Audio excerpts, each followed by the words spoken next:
Hello. I'd like to talk to you about two things. What stammering can learn from the wider disability community, and what the wider disability community can learn from stammering. So to start with, what stammering can learn from the wider disability community. So I think there's three things. The the the first of which is all of the ideas and concepts from the wider disability community that we can use in stammering. One of the most empowering parts of my own stammering experience was meeting the ideas from the social model for the first time, and how these helped me to kind of reconceptualize my own experience of stammering. And the social model was an idea that was formed and forged in the wider disability community. I think we can also see that stammerers are still latching on to lots of ideas and concepts from the wider disability community, ideas like the neurodiversity paradigm, and bringing them across into stammering, reapplying them and finding them very useful to understand their own experience. The second thing is the laws which the wider disability community has really pushed to have in place to ensure equal access to society. For example, here in the UK, we have the Equalities Act, which really helps to support the rights of people who stammer, and this was really partially pushed through by disabled people themselves, and struggles over a kind of 30 or 40-year time span in order to do that. When we apply to get reasonable adjustments at work, or ask society to do something different, it's really partially on the backs of the hard work of disabled people themselves in order to get these laws into place. The third thing is slightly related, really, is the kind of radical activism of the wider disability movement. I'm so inspired by the things which they've done in order to try and change society.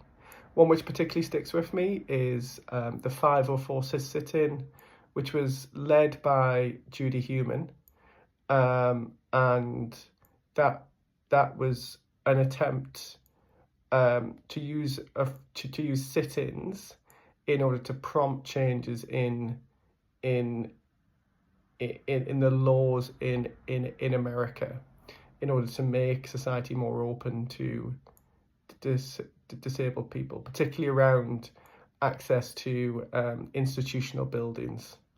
And this sit-in wasn't easy for disabled people themselves due to their disabilities, but they still persevered and really pushed through in order to make this action effective. The things that I think the wider disability community can learn from stammering also come in free too. So I think the first one is really the power of leaning into the disability itself to generate art and ideas.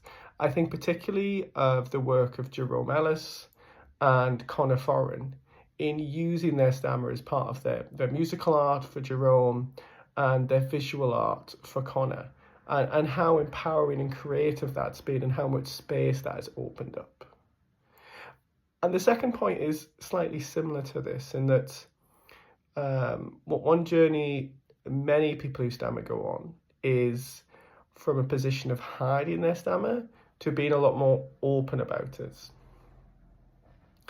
And I think there's real worth in this journey of opening yourself up to your own disability and being more willing to reveal it and show it to society.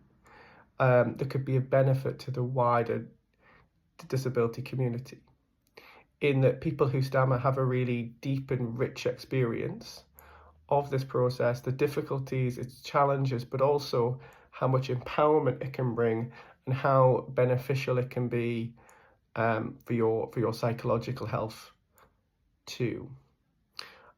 The last point, I think, where the wider disability community can learn from stammering is the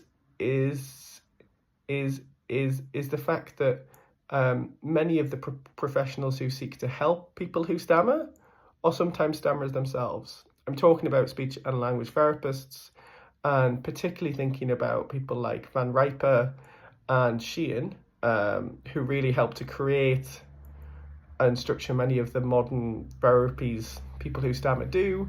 They stammered themselves, and I think by bringing their personal experience to their clinical practice, that was really beneficial to people who stammer. And I think that's something the wider disability community could perhaps learn from stammering, in that how useful and helpful it can be to have helping professionals who also have the disability themselves.